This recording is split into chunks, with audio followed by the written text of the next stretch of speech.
Shalom. Alors, voici la journée que tu as faite. Quels sont pour nous les sujets d'allégresse et de joie. Et la lecture du jour, c'est dans Luc, chapitre 9, verset 7 jusqu'au verset 27. Le thème, c'est Yahusha accueille chaleureusement ceux qui viennent à lui et il ne les renvoie pas le ventre creux. Amen. 7 à 27. Hérode, le gouverneur, entendit parler de tout ce qui se passait. Il était perplexe car certains disaient que Yochanan était revenu d'entre les morts, d'autres disaient qu'Eliyahu était apparu, et d'autres encore qu'un des prophètes d'autrefois était revenu à la vie. Hérode dit : « J'ai fait décapiter Yochanan. Qui est donc cet homme dont j'entends dire de telles choses ?» Et il commença à chercher à le voir. À leur retour, les émissaires racontèrent en détail à Yahusha tout ce qu'ils avaient fait. Puis, les prenant avec lui, il se retira dans une localité appelée Bethsaïda. Mais les foules l'apprirent et le suivirent. Il les accueillit, leur parla du royaume de Dieu et guérit ceux qui avaient besoin de guérison. Le jour commençait à baisser. Les 12 vinrent à lui et dirent : « Renvoie cette foule afin qu'ils puissent trouver nourriture et logis dans les villages et les fermes environnantes, car nous sommes ici dans un lieu isolé. » Mais il leur dit : « Donnez-leur vous-même quelque chose à manger. » Ils dirent : « Nous n'avons que 5 pains et 2 poissons. À moins que nous soyons censés acheter de la nourriture pour tout ce monde. » Car il y avait environ 5000 hommes. Il dit à ses talmidim : « Faites-les asseoir par groupe de 50 personnes. » Ils firent ce qu'il avait demandé et les firent tous asseoir. Ensuite, il prit les 5 pains et les 2 poissons et levant les yeux vers le ciel, il fit la bracha, la bénédiction, rompit les pains et commença à les donner aux talmidim pour qu'ils les distribuent à la foule. Chacun mangea autant qu'il le voulut. Et ils emportèrent ce qui restait, 12 paniers pleins de morceaux. Un jour, Yahusha priait dans un lieu retiré. Ses talmidim étaient avec lui. Il leur demanda : « Au dire des foules, qui suis-je » Ils répondirent : « Yochanan l'immergeur. » Mais d'autres disent : « Eliyahu. » Et d'autres encore qu'un des prophètes d'antan est ressuscité. « Mais vous, leur dit-il, qui dites-vous que je suis » Képha répondit : « Le Machar de Dieu. » Amen, le Messie. Cependant, par un avertissement, il leur ordonna de ne le dire à personne.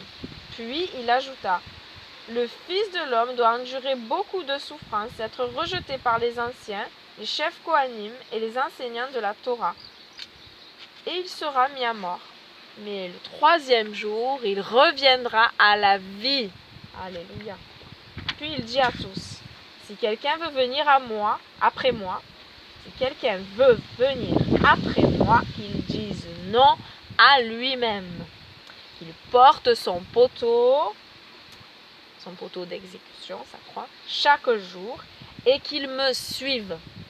En effet, qui veut sauver sa propre vie la détruira, mais qui détruira sa vie pour mon nom la sauvera.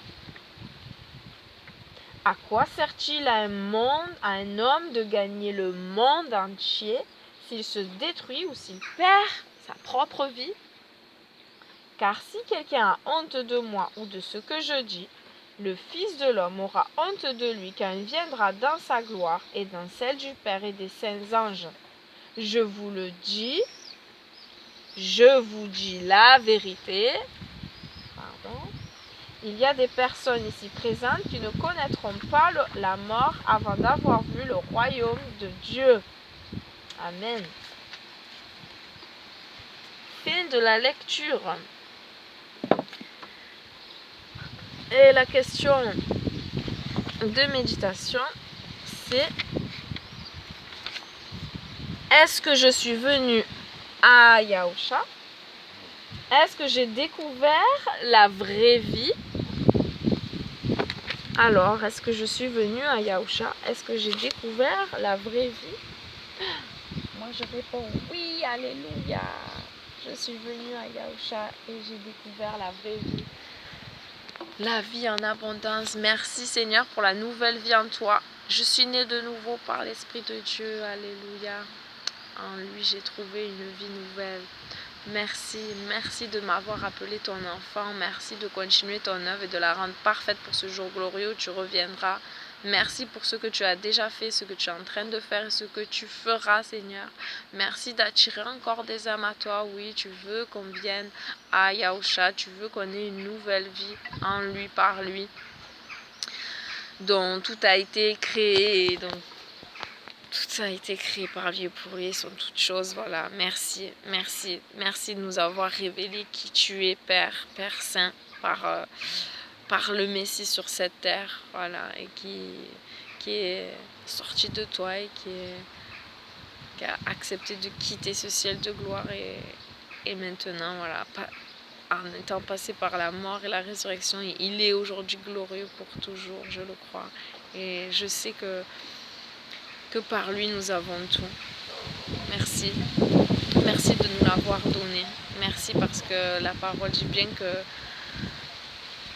tu es avec nous tous les jours jusqu'à la fin des temps. Et c'est bon de ne plus savoir. On n'est jamais seul. Tu es toujours là. Merci. Comme tu es parti, tu reviendras, Seigneur Yahusha. Merci pour ce plan parfait que tu as accompli et que tu fais dans nos vies encore. Et que tu appelles encore, que tu es toujours patient, que tu es plein de miséricorde. Et voilà, ton amour durera toujours. C'est toi l'amour parfait et tu nous as montré l'exemple et qu'on puisse te suivre, qu'on puisse te servir, qu'on puisse t'honorer et voilà, élever ton nom, glorifier ton nom. Alléluia, viens Seigneur, nous languissons après ton retour. Tant que c'est pas toi qui règne, il n'y aura qu'un semblant de paix ici-bas. Je prie encore en ces temps de trouble, en ces temps de faits, en ces temps de séduction, où l'apostasie est grande et où la manipulation est grande. Et il va s'élever un faux Christ, un faux roi qui va amener un semblant de paix. Je prie qu'on ne soit pas séduit. Je prie pour la plupart, surtout ceux qui ne te connaissent pas réellement encore, qu'ils puissent se réveiller maintenant avant que celui-là arrive et qu'il soit pris entre ses griffes. Aïe, aïe, aïe. Par ce qu'il va apporter. Des miracles, des guérisons, la tranquillité, une paix entre guillemets. Oh Seigneur. Réveille, réveille ceux qui doivent être réveillés maintenant pour cette fin qui arrive. Oh Seigneur, gloire à toi. Gloire à toi, gloire à toi. Merci, merci pour ta parole. Merci pour les anges qui nous entourent. Merci pour ton esprit que tu déverses sur toute chair. Merci Seigneur pour l'intelligence que tu veux ouvrir, Seigneur, à ta parole merveilleuse, à ta parole qui est une lumière sur notre santé, qui est l'épée tranchante qui sépare à mes jointures. Merci Seigneur. Merci pour tout. Voici la journée que tu as faite, qu'elle soit pour nous un sujet d'allégresse et de joie. Amen. Soyez bénis. Ciao, ciao.